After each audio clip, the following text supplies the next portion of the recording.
locked up in chains. Sin held me captive to sorrow and pain. Years of frustration as love passed me by, until the Master heard my heart's cry for grace.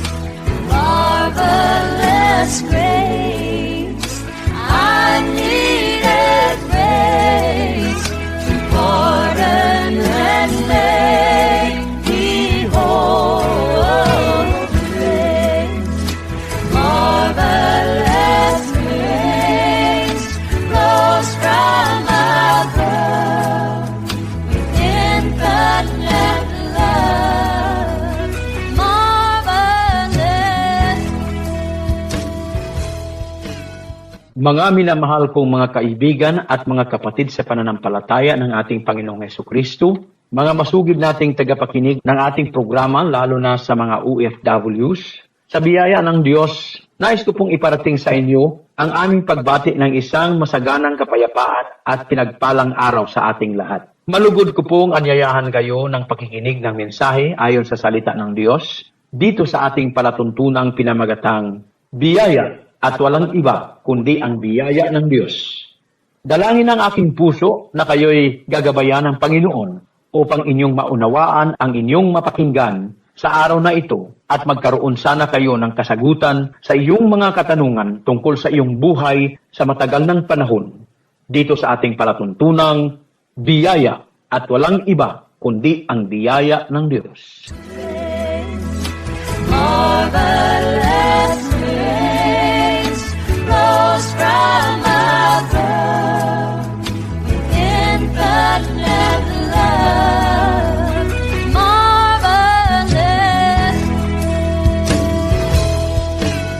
Bago po tayo magpatuloy sa ating programa, tayo muna'y manalangin sa ating Diyos. Ama naming nasa langit, purihin at sambahin ang iyong ngalan. Maghari po kayo sa amin at masunod nawa ang iyong kalooban sa aming buhay. Bigyan niyo po kami ng pagkakataong makaunawa ng iyong salita at magkaroon sana ng pananampalataya sa iyo ang mga nakikinig, lalo na dito sa aming programa. Pangunahan mo kami sa aming mga desisyon sa buhay, sa aming mga hakbang at mga gawain. Bigyan niyo rin po kami ng pusong masunurin sa iyo.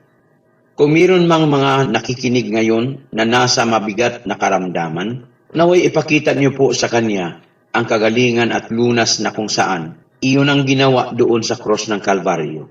Bigyan niyo rin po ng pagkakataong magtagumpay ang mga pangarap ng bawat isa, lalo na kung ito'y para sa iyong kaluwalhatian. Dalangin ko, O Diyos, na lalo mong pagpapalain ang mga kapatiran at kaibigan na makibahagi at sumuporta sa gawain ito. Bigyan niyo rin po ng pagkakataon ang mga magnanais na magpapagamit sa iyo para magpatuloy ang ganitong gawain. Ingatan niyo rin po kami sa araw-araw naming pamumuhay, gayon din ang mga kaibigan at kapatiran namin sa iba't ibang bansa na naghahanap buhay. Ingatan niyo po sila, ang kanilang sarili, mga mahal sa buhay, ang kanilang trabaho, at lalo na ang kanilang espiritual na buhay. Nawa ay magkakaroon sila ng tunay na relasyon sa iyo upang maging tagapagmana ng iyong kaharian. O Diyos, ibalik namin ang pagpupuri at pasasalamat sa iyo sa kapangyarihan ng iyong banal na Espiritu at sa pangalan ng iyong bugtong anak na si Hesukristo. Amen. Pasasalamatan din natin ang mga kapatiran at mga kaibigang nagpapagamit sa gawain ng Panginoon, lalo na sa radio ministry dito sa internet at sa local radio stations upang may parating ang mensahe ng mabuting balita. Ipaabot din natin ang pangungumusta sa lahat ng mga nakikinig at pasasalamat sa lahat. Pagpapalain kayo ng Panginoon at maging maayos ang inyong pamumuhay sa lahat ng panahon.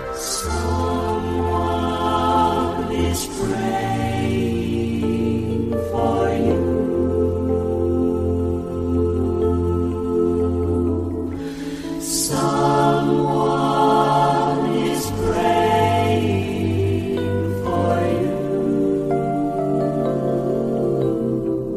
So when it seems you're all alone, and your heart will break in two, remember someone is praying for you.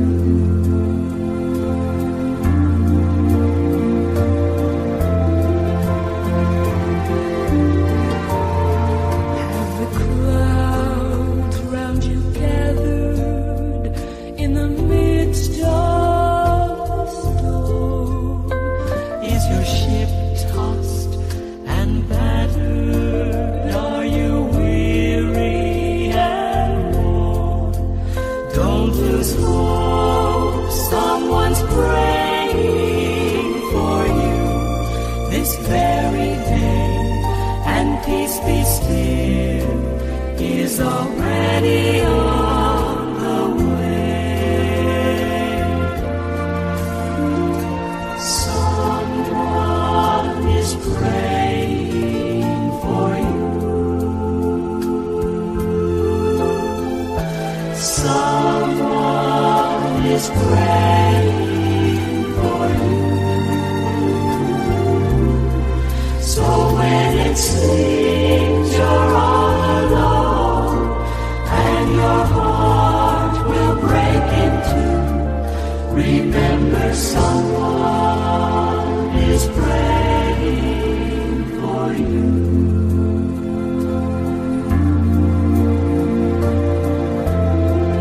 Ngayon babatiin muna natin ang lahat ng mga nagdiriwang ng kanilang kaarawan. Binabati ko kayong lahat ng happy birthday. Nawa ay maging sa lahat ng mga bagay ay guminhawa kayo at matagumpay sa marami pang taon ng iyong maunlad na buhay.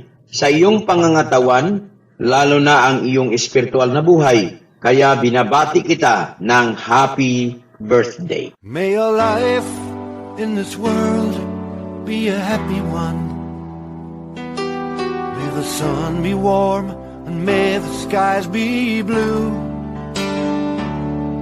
May each storm that comes your way clear the air for a brighter day. May the saints and Savior watch over you. May your life in this world be a happy one. May the sun be warm, may the sky be blue. May each storm that comes your way clear the air for a brighter day. Saints and Savior, watch over you. As you make your way through this old world of ours, as you see the beauty of morning dew, as you smell the summer flowers, as you pass away the hours, the saints and Savior watch over you. May your life in this world be a happy one. May the sun be warm, may the sky be blue. May each storm that comes your way clear the air for a brighter day. May the saints and Savior watch over you. You spend your time with your friends and family, as you see the warmth and love they have for you, as you see the wars and hate that others radiate. May the saints and Savior watch over you. May your life in this world be a happy one. May the sun be warm, may the sky be blue.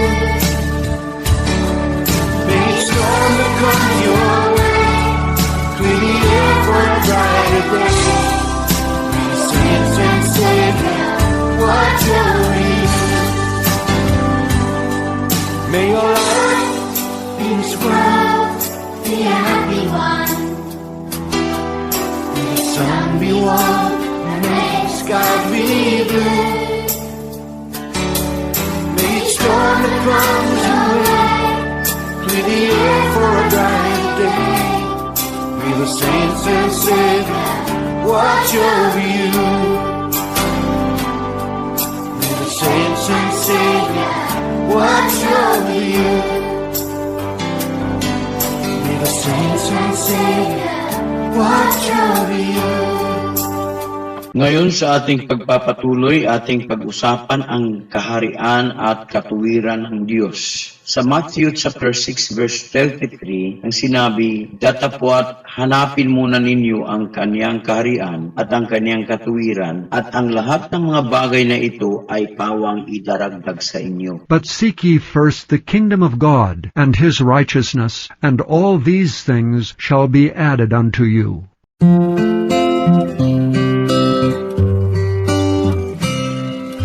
Seek ye first the kingdom of God and his righteousness, and all these things shall be added unto you. Hallelujah,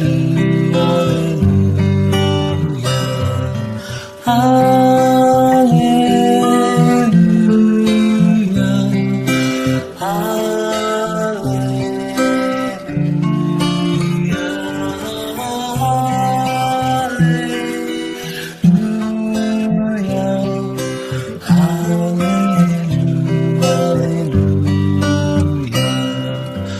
men shall not live by bread alone, but by every word that proceedeth from the mouth of God.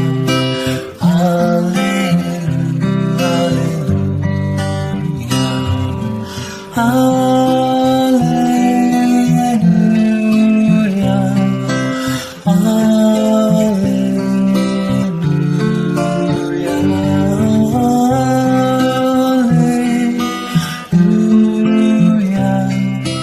hallelujah,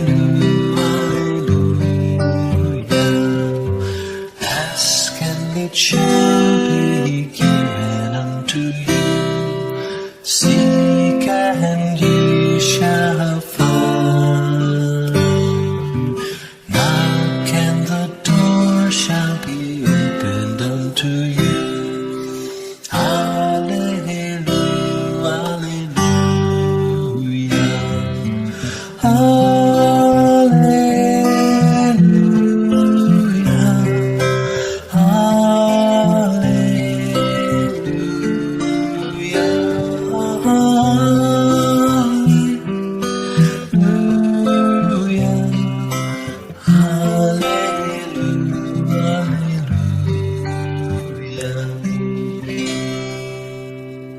Ang kaharian at ang katuwiran ng Diyos. Ang sabi rito sa ating nabasa ay hanapin muna natin ang kaharian at katuwiran ng Diyos. Ang alam ng karamihan sa mga nagsasabing mga mananampalataya kay Kristo, ang kaharian ng Diyos ay sa darating na hinaharap. Ang ibig sabihin nila ay ang 1,000 taong paghahari ni Kristo dito sa sanlibutan na ating mababasa sa Revelation chapter 20 verse 6. Ang sinabi, mapalad at banal ang makalakip sa unang pagkabuhay na maguli. Sa mga ito'y walang kapangyarihan ang ikalawang kamatayan, kundi sila'y magiging mga saserdote ng Diyos at ni Kristo at mga haharing kasama niya sa loob ng 1,000 taon. Blessed and holy is he that hath part in the first resurrection. On such the second death hath no power, but they shall be priests of God and of Christ, and shall reign with him 1,000 years. Totoong maghahari ang Panginoong Hesukristo sa darating na 1,000 taon. Ngunit ang kahariang sinasabi niya dito sa Matthew chapter 6 verse 33 ay hindi ang sa darating na hinaharap. Dahil napakalayo pa po kung ating iisipin, kahit nga sa ating kapanahunan ngayon ay hindi pa nga dumating Ano pa kaya sa kanilang kapanahunan noon? Pangalawa, doon sa darating na 1,000 taong paghahari niya, hindi mo na hahanapin ang kanyang kaharian dahil maliwanag ng maghari si Kristo at kasama ang mga tagapagmana ng kanyang kaharian. Kung ikaw ay isa roon, ay kasama kang maghahari ng Panginoon ayon sa ating nabasa. At noong kapanahunan pa ni Kristo, sinabi na niyang hanapin ang kanyang kaharian at ang kanyang katuwiran. Bakit hindi rin nagtanong ang kanyang mga tagasunod noon kung saan po ba ang kaharian na yun? Kaya ngayon, ating pag-usapan ano po ba itong sinabi niyang kaharian na dapat nating unang hanapin. Una po sa lahat, ano po ba ang kaharian? Ang kaharian ay nasasaklawan ng impluensya ng namumunong hari sa lupang nasasakupan. Ang kaharian ay mayroong hari at mayroong mga taong nasasakupan. Noong si Kristo ay pumarito, ang una niyang sinabi noong siya ay nangaral dito sa Matthew chapter 4 verse 17, na sinabi, mula noon ay nagpasimulang mangaral si Jesus at magsabi, mangagsisi kayo sapagkat malapit na ang kaharian ng langit. From that time Jesus began to preach, and to say, Repent, for the kingdom of heaven is at hand. Kung ang kanyang sinabi ay patungkol pa sa darating na 1,000 taong paghahari niya, maaaring hindi ito magtutugma doon sa Matthew chapter 6 verse 33 na sinabi niyang hanapin muna ang kanyang kaharian at ang kanyang katuwiran. Kaya po, noong si Kristo ay nagkatawang tao at dumating dito sa lupa, isinilang siyang hari at ito'y mababasa po natin sa Matthew chapter 2 verse 2. Sabi dito, saan naroon ang ipinanganak na hari ng mga Hudyo? Sapagkat aming nakita ang kanyang bituin sa silanganan at naparito kami upang siya'y sambahin. Saying, Where is he that is born King of the Jews? For we have seen his star in the east, and are come to worship him. Kaya po noong sinabi ng Panginoong mangagsisi kayo sapagkat malapit na ang kaharian ng langit, ang ibig sabihin, hindi na tayo malayo sa Kanya dahil siya'y dumating na. Kung sinabi niyang hanapin natin ang Kanyang kaharian, sa madaling salita, unahin natin siyang makapaghari sa ating buhay. Ngunit, paano po ba tayo niya paghaharian kung hindi tayo kasama sa Kanyang kaharian o hindi tayo kasali doon sa kahariang nasasaklawan ng impluensya ng Kanyang nasasakupan? Ibig sabihin, hindi po tayo kasali doon sa Kanyang kaharian. Paano ba tayo mapabilang doon sa Kanyang kaharian? Kahit sabihin mong nais mong maglingkod sa Panginoon, ngunit kung hindi ka naman kasali, paano ka maging isang lingkod ng Panginoon na siyang hari? Kagaya po sa isang malaking department store, halimbawa sa SM, nais mong magtatrabaho doon, ngunit hindi maaaring basta ka na lang gumawa ng mga gawain doon kung hindi ka pa kasali sa mga nagtatrabaho doon. Kahit sa buong maghapon ay maglilinis ka ng buong paligid ng SM, wala kang sasahurin pagdating ng sweldo dahil hindi ka nakasali doon sa kanilang payroll. Kahit sabihin mong buong maghapon kang nagtatrabaho sa kanila. Gayon din naman sa kaharian ng Diyos. Kaya nga, ang sinabi ni Nicodemo doon sa Panginoon ang ganito. Sa John chapter 3 verse 9, paanong pangyayari ng mga bagay na ito? Nicodemus answered and said unto him, How can these things be? Kailangan kasi natin makapasok muna sa kaharian ng Diyos bago tayo mapagharian ng Panginoon natin. Kaya maraming tao ngayon ang nag-aakalang napabilang na sila sa kaharian ng Diyos, ngunit nagtataka sila dahil sila pa rin ang nag-aari sa kanilang mga sarili. At hindi pa rin nila naramdaman ang pagbabago sa kanilang buhay. Hanggang ngayon ay alipin pa rin sila sa kanilang mga gawaing hindi nakabubuti sa kanila. Sa madaling salita, hindi pa sila napalaya ng kanilang kinikilalang tagapagligtas. Kasi kung si Kristo ay ang siyang naghari sa iyong buhay, ay hindi malayo na siya na rin ang iyong tagapagligtas. Ngunit sa iyong palagay ay hindi ka pa malaya sa iyong kinalalagyan. Hindi niyo po ba alam na ang kahirapan sa buhay ay minsan ang siyang umaalipin sa atin? Kung sinabi nating siya ang tunay na hari at Panginoon ng ating buhay, ngunit hanggang ngayon ay alipin pa rin tayo ng kahirapan, ay malaking katanungan niyan sa ating mga sarili. Dahil ang ating pagkakaalam patungkol sa ating Diyos, sabi nga sa Luke chapter 1 verse 37, ay sa Kanya walang imposible. For with God nothing shall be impossible. Kaya po, ang tanong, bakit parang imposible yata para sa iyo ang mga bagay na sinabi mo nang nasa Diyos ka at anak pa talaga ng Diyos? Kung ang mga bagay na iyan ay nag-aalipin pa rin sa iyo, ano pa kaya ang mga masasamang bisyo? Ay hindi pa rin mamawala sa iyo dahil nga ay hindi ka pa nakapasok sa kaharian ng Diyos. Kaya ang tanong, paano po ba pumasok sa kaharian ng Diyos? Ang sabi ng iba, pumasok ka sa aming simbahan. Ayun, nung pumasok na siya doon sa sinabi ng kanyang kaibigang simbahan, abay lalo siyang nahihirapan. Paano po ba talaga ito? Ang iba naman ay nagsabing, magpakabait ka na at tumigil ka na sa iyong mga masasamang bisyo.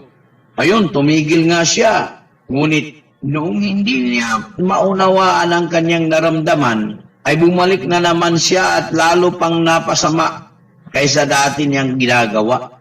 Paano po ba talaga? Kaya po walang mangyayaring mabuti maliban na lang kung ating pananampalatayaan ang sinabi ng Panginoon dito sa John chapter 3 verse 3. Na sumagot si Jesus at sa kanya'y sinabi, katotohanan, katotohanang sinasabi ko sa iyo, maliban na ang tao'y ipanganak na muli ay hindi siya makakakita ng kaharian ng Diyos. Verily, verily, I say unto thee, except a man be born again, he cannot see the kingdom of God.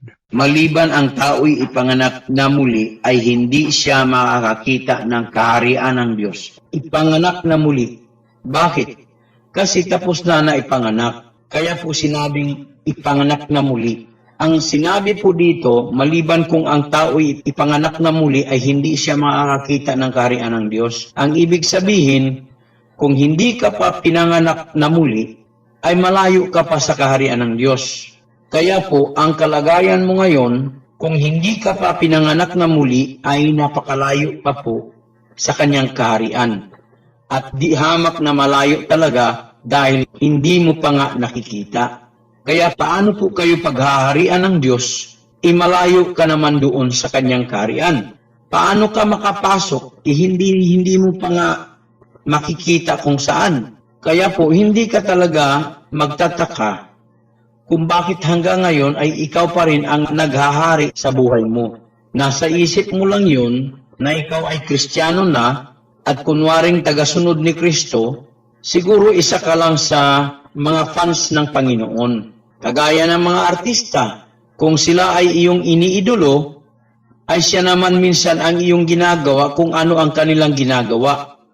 Kagaya ng uri ng gupit ng iyong buhok, ay doon mo inahalin tulad sa iyong iniidolong artista. At gayon din naman sa pananamit, pagsusuot ng hikaw sa tenga, ay gayon din naman ang iyong ginagawa. Ginagaya niyo po sila. At di malayo kung ang Panginoong Hesukristo din naman ang pag-uusapan, meron din namang mga taong nagpapakahirap at nagpapapako pa nga sa cross tuwing Semana Santa upang gayahin ang kanyang ginawa. Di po ba? Kaya po, maaaring tagasunod ka nga ni Kristo, ngunit hindi po kayo napapabilang sa kanyang kahariang nasasakupan. Kung atin pong pag-usapan kung anong paraan sa isang Pilipino na maging citizen or mamamayan ng ibang bansa gaya ng Amerika, ang madaling mangyayari diyan, ang madali para sa kanila ay dapat doon siya sinilang. Kaya maging mamamayan siya doon dahil doon talaga siya sinilang. Ayun, walang kahirap-hirap, mamamayan ka na dahil doon ka sinilang. Pilipino ka nga at ang iyong magulang, ngunit noong ikaw ay sinilang, doon sa kanilang nasasakupang lupain. Kaya yun ang madaling mangyayari, maging citizen ka o maging mamamayan ka doon sa kanilang lupain. Kaya po, sinabi ng Panginoong Hesus Dapat hanapin muna ninyo ang kanyang kaharian at ang kanyang katuwiran, at ang lahat ng mga bagay na ito ay pawang idaragdag sa inyo. Habang hindi pa po natin makita ang kaharian na yan, ay hindi tayo makakaasang ang lahat ng mga bagay na ito ay pawang idaragdag sa atin. Kaya po ating alalahanin ang kanyang sinabi, katotohanan sinasabi ko sa iyo, maliban na ang tao'y ipanganak na muli, ay hindi siya makakakita ng kaharian ng Diyos. At kanya rin sinabi sa John chapter 3 verse 5, sumagot si Jesus, katotohanan sinasabi ko sa iyo, maliban na ang tao'y ipanganak ng tubig at ng Espiritu, ay hindi siya makakapasok sa kaharian ng Diyos. Jesus answered, Verily, verily, I say unto thee, except a man be born of water and of the Spirit, he cannot enter into the kingdom of God. Ang ibig sabihin, ang ipanganak ng tubig at ng Espiritu ay magkaroon ka ng dalawang kapanganakan. Ang una ay ang iyong physical na kapanganakan. Ibig sabihin, ipinanganak tayo sa tubig. Ang ating katawan ay mayroong mahigit kumulang 70% ng tubig. Kaya po, iyon ang ibig sabihin sa ipinanganak sa tubig o physical na kapanganakan. Ang pangalawa naman ay ang kapanganakang espiritual. Ito naman po ay mangyayari matapos mong tanggapin ang Panginoong Hesukristo bilang Panginoon. Hindi ka maisilang sa espiritual na kalagayan kung hindi mo tanggapin ang Panginoong Hesus bilang Panginoon mo at tagapagligtas. Ito po ay hindi katulad ng kapanganakang pisikal dahil ito po ay mangyayari lang talaga sa pamamagitan ng pananampalataya kay Kristo Jesus at pagtanggap sa Kanya bilang Panginoon. Sabi nga sa John chapter 1 verse 12, datapot ang lahat ng sa Kanya'y nagsitanggap ay pinagkalooban niya sila ng karapatang maging anak ng Diyos sa makatuwid bagay ang mga nagsisisampalataya sa Kanyang pangalan. But as many as received him, to them gave he power to become the sons of God, even to them that believe on his name. Ito po yung itinanong ni Nicodemo sa Panginoong Hesus doon sa John chapter 3 verse 9, paanong pangyayari ng mga bagay na ito? Sa madaling salita, sa paanong paraan tayo maging anak ng Diyos ayon kay Nicodemo.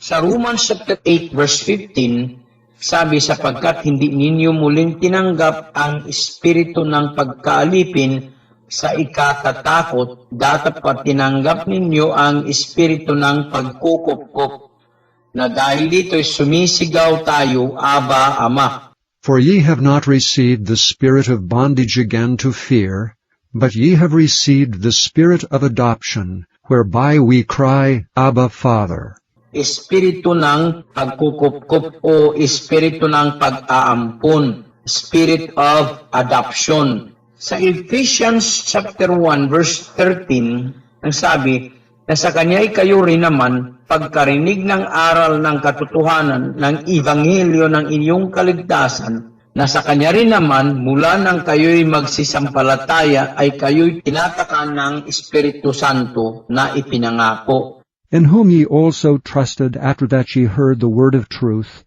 the gospel of your salvation, in whom also after that ye believed, ye were sealed with that Holy Spirit of promise. Sa Romans chapter 8 verse 16, nagsabi, ang Espiritu rin ang nagpapatutuo kasama ng ating Espiritu na tayo'y mga anak ng Diyos.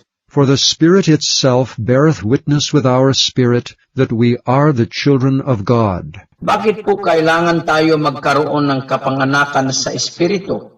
Sapagkat ang sinabi sa Biblia sa Romans chapter 8 verse 8 to 9, at ang nangasalaman ay hindi makalulugod sa Diyos. Datapot kayo'y wala sa laman kundi nasa Espiritu, kung gayo'y tumitira sa inyo ang Espiritu ng Diyos. Datapot kung ang sino may walang Espiritu ni Kristo, siya'y hindi sa Kanya.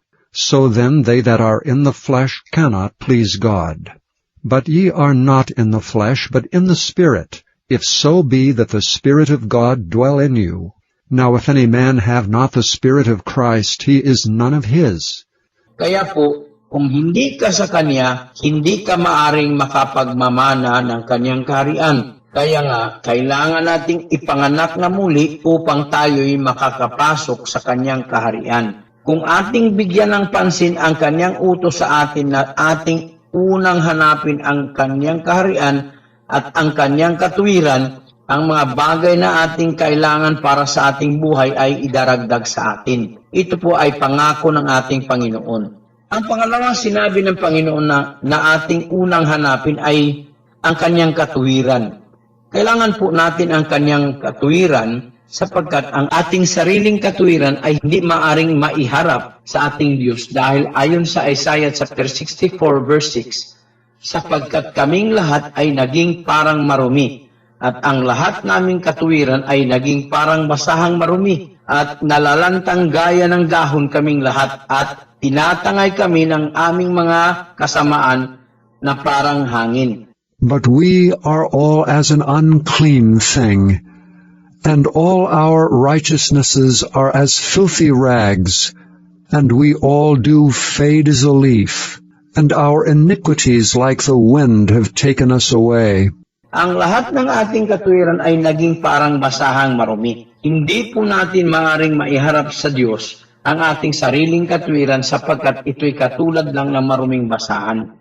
At sinabi rin po dito sa Matthew chapter 5 verse 20, sapagkat sinasabi ko sa inyo na kung hindi hihigit ang inyong katuwiran sa katuwiran ng mga eskriba at mga fariseyo, sa anumang paraan ay hindi kayo magsisipasok sa kaharian ng langit. For I say unto you that except your righteousness shall exceed the righteousness of the scribes and Pharisees, ye shall in no case enter into the kingdom of heaven. Ayon po dito sa ating nabasa, kailangan natin hihigitan ang katuwiran ng mga eskriba at mga fariseyo upang tayo makakapasok sa kaharian ng langit. May ibig sabihin ito na dapat natin malaman. Ayon po dito sa kanyang sinabi, ang katuwiran ng mga eskriba at mga fariseyo ay hindi pa sapat upang makakapasok sa kaharian ng langit kasi dapat hihigitan po natin. Kaya hindi sapat ang kanilang katuwiran. Kasi po, ang sukatan dito ay kailangan hihigitan ang kanilang katuwiran upang makapasok tayo doon sa kaharian ng langit. Kaya po, sino sa atin ang may kakayahang gagawin ito upang hihigitan ang kanilang katuwiran? Siguro naman, wala talagang makagagawa ng ganun. Kaya po, sabi nga dito sa Romans chapter 10 verse 3, sapagkat sila'y walang alam sa katuwiran ng Diyos at patungo magtatag ng kanilang sariling katuwiran, ay hindi sila napasakop sa katuwiran ng Diyos. For they being ignorant of God's righteousness and going about to establish their own righteousness, have not submitted themselves unto the righteousness of God. So, gumagawa sila ng sarili nilang katuwiran, hindi naman maari at ito'y tulad naman ng maruming basahan. Kaya po, kailangan natin hanapin ang katuwiran ng Diyos. Ito'y masusumpungan lang po natin sa pananampalataya sa ating Panginoong Hesus. Sa Romans chapter 3, verse 21 to 22, ang sabi po rito, datapwat ngayon, bukod sa kautusan, ay ipinahayag ang isang katuwiran ng Diyos na sinasaksihan ng kautusan at ng mga propeta. Sa makatuwid bagay, ang katuwiran ng Diyos sa pamamagitan ng pananampalataya kay Hesukristo sa lahat ng mga nagsisisampalataya sapagkat walang pagkakaiba. Therefore by the deeds of the law there shall no flesh be justified in his sight, for by the law is the knowledge of sin. But now the righteousness of God without the law is manifested, being witnessed by the law and the prophets, even the righteousness of God which is by faith of Jesus Christ unto all and upon all them that believe. For there is no difference. Kailangan malaman natin na ang kaharian at ang katuwiran ng Diyos ay ating makakamtan hindi sa ating sarili, kundi sa pamamagitan lamang po ng pananampalataya sa ating Diyos. Kagaya nga po sa Romans chapter 14 verse 17 ang sinabi, sapagkat ang kaharian ng Diyos ay hindi ang pagkain at pag-inom, kundi ang katuwiran at ang kapayapaan at ang kagalakan sa Espiritu Santo. For the kingdom of God is not meat and drink, but righteousness, and peace, and joy in the Holy Ghost. Sa Romans chapter 5 verse 1, ang sabi, yaman nga na mga inaaring ganap sa pananampalataya, mayroon tayong kapayapaan sa Diyos sa pamamagitan ng ating Panginoong Hesukristo. Therefore, being justified by faith, we have peace with God through our Lord Jesus Christ. Paano natin makamtan ang kagalakan at kapayapaan? Sa Galatians chapter 5 verse 22, sinabi doon, datapot ang bunga ng Espiritu ay pag-ibig, kagalakan, kapayapaan, pagpapahinuhod, kagandahang loob, kabutihan, pagtatapat.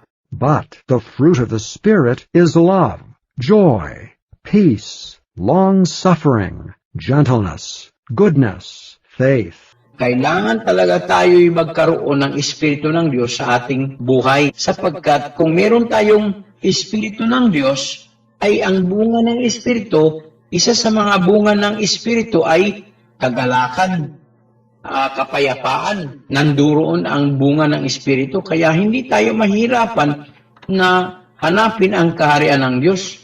Kaya po, ngayon kapag nangyari na po ito sa ating buhay, ang ibig pong sabihin, ang sinabi doon sa Matthew chapter 6 verse 33, na datapot hanapin muna ninyo ang kanyang kaharian at ang kanyang katuwiran, at ang lahat ng mga bagay na ito ay pawang idaragdag sa inyo. Hindi na po maging imposible para sa iyo ang mga bagay na dapat mapunta sa iyo at walang makakahadlang dahil kung ipagkaloob sa iyo ng Panginoon ang mga bagay na iyong kailangan ay hindi na kailangan iyo pang paghihirapan. Kusa na yan darating sapagkat kanyang pangako kapag unahin natin ang kanyang kaharian at ang kanyang katuwiran. Mga kaibigan, mga kapatid, paano ba talaga natin gagawin ito kung hindi tayo manampalataya sa Panginoon? Kailangan paniwalaan natin ang kanyang salita upang tayo magkaroon ng magandang pagtanggap sa kanyang sinabi na unahin po natin ang kanyang kaharian at ang kanyang katuwiran. Mga kapatid, mga kaibigan, hari nawa ay meron tayong naunawaan at naintindihan sa araw na ito. Pagpalain po kayo ng Diyos. Just the time I feel that I've been caught in the mire of sin. Just the time I feel my life's been bought by worldly wealth. That's when the breeze begins to blow. I know the Spirit's gone, and all my worldly wanderings just melt into His love. Oh, I want to know You deep within my soul. I want to know You. Oh, I want to know You, to feel Your heart and know Your mind. Looking in Your eyes, tears up within me. Your eyes that say I want to know You. Oh, I want to know You.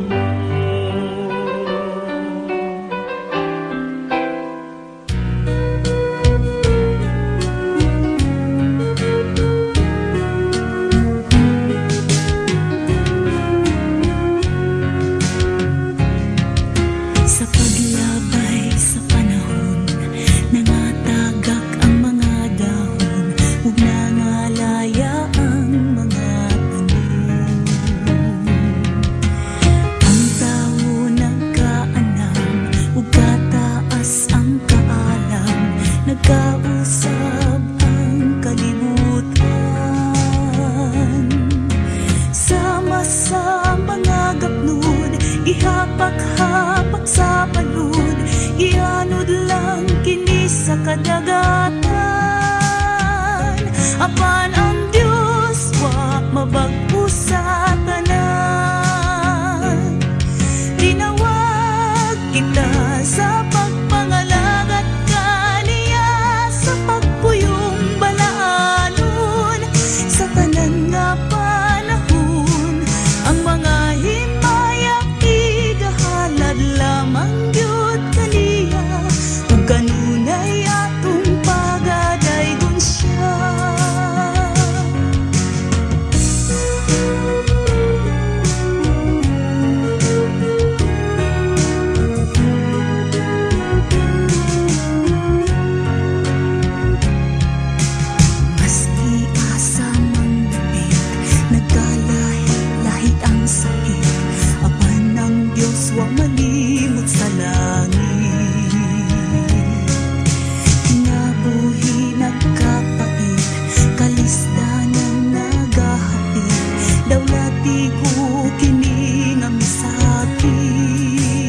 sa tanan.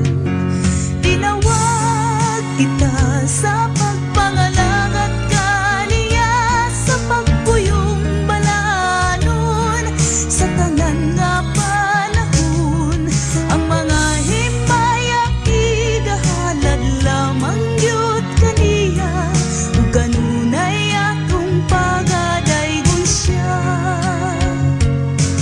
Tinawag kita sa pagpangalang at kaniya, sa pagpuyong balanon, sa tanan nga panahon.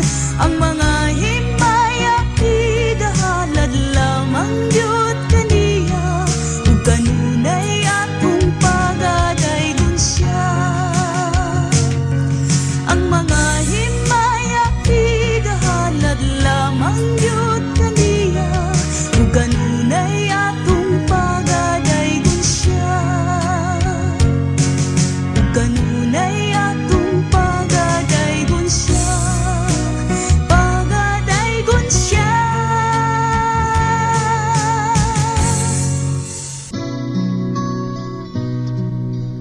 Tila kay daling magpasalamat sa Diyos sa mga pagpapalang lagi niyang kaloob.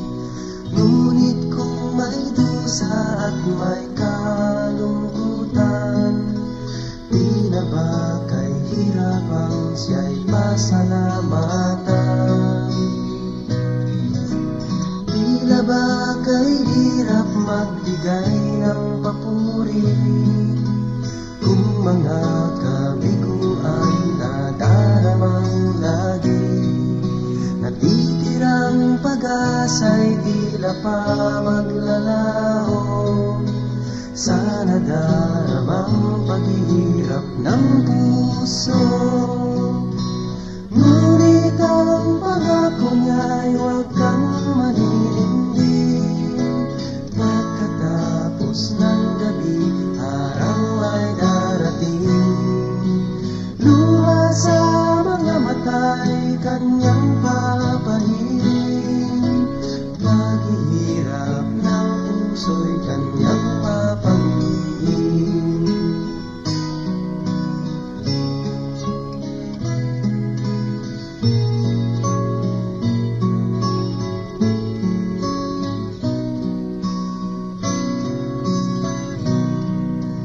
Sa lahat ng sandali siya'y pasalamatan. Buhay man may tagumpay o may kabiguan, pangako ng Diyos ay lagi mong panghawakan. Di niya tayo iiwan o pababayaan, dahil ang pangako niya'y huwag kang maninindig. Pagkatapos ng gabi, araw ay darating. Luha sa mga mata'y kanyang papahirin. Paghihirap ng puso'y kanyang papawiin. Ngunit ang pangako niya'y huwag kang maninindig. Pagkatapos ng gabi, araw ay darating. Luha sa mga mata'y kanyang papahirin. Paghihirap ng puso'y kanyang papawiin.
be so much to view. After you've been there 10,000 years, a million, maybe two, look for me, for I will be there too.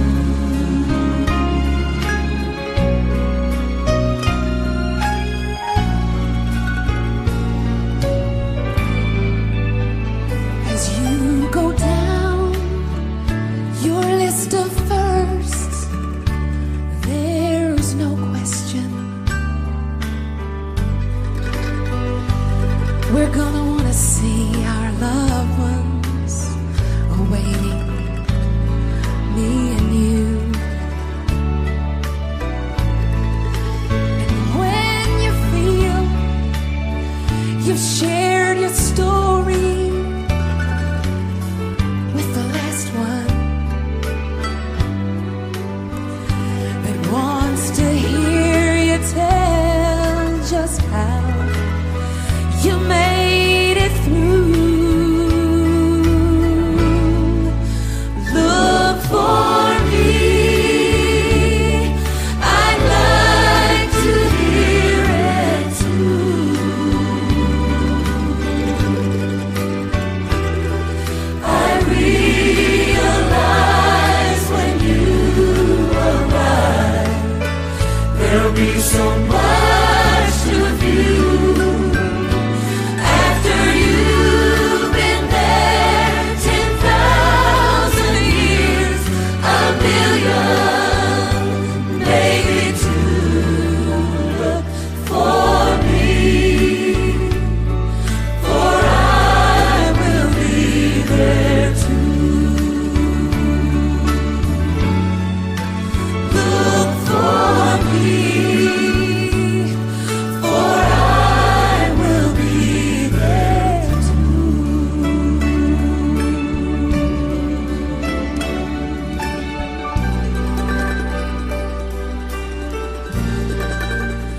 I will be there too. Mga kaibigan at mga kapatid, kung meron po kayong mga katanungan patungkol sa Biblia at sa ating mga napakinggan, at kung meron din po kayong mga prayer concerns and requests, maaari nyo pong ipagbigay alam sa akin kahit sa personal message doon sa Messenger. Hanapin nyo lang po ang aking pangalan sa Messenger, Ananias Bangunon. At maaari nyo rin ipadala through text messages sa 0950-3689-617. Ulitin ko po, 0950-3689-617. Sana po ay pagpalain kayo ng Diyos. Mga kaibigan, kababayan at mga kapatid, natapos na naman ang ilang minuto ng ating pakikinig dito sa ating palatuntunang pinamagatang Biyaya at walang iba kundi ang biyaya ng Diyos. Ang programang ito ay iyong mapakinggan tuwing Sabado, 7 a.m. to 8 a.m. at tuwing Linggo, 7 a.m. to 8 a.m. At ito'y maririnig din sa iba't ibang dako ng ating mundo sa pamamagitan ng www.freedomonlineradio.com. Kaya po hanggang sa muling pagkakataon, ang inyong lingkod, Pastor Ananias Calhisan Bangunon, sa Bethany Baptist Church sa Arizobal Corner, Orbestondo Streets, Barangay Magusilong, Cantilan, Surigao del Sur, ay magsasabi, ang biyaya at pagpapala ng Diyos ay mamayani sa bawat isa. Purihin ang Diyos at maraming salamat. Thank you, Lord, for your blessing on me.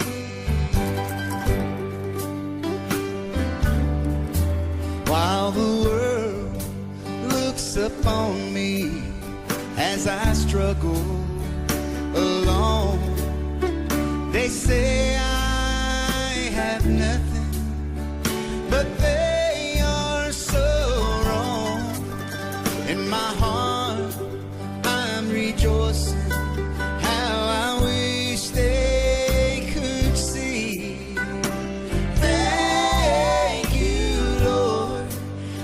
for your blessings on me. 'Cause there's a roof up above me, I've a good place to sleep, and there's food on my table and shoes on my feet. You gave me your love, Lord, and a fine family. Thank you, Lord, for your blessings on me.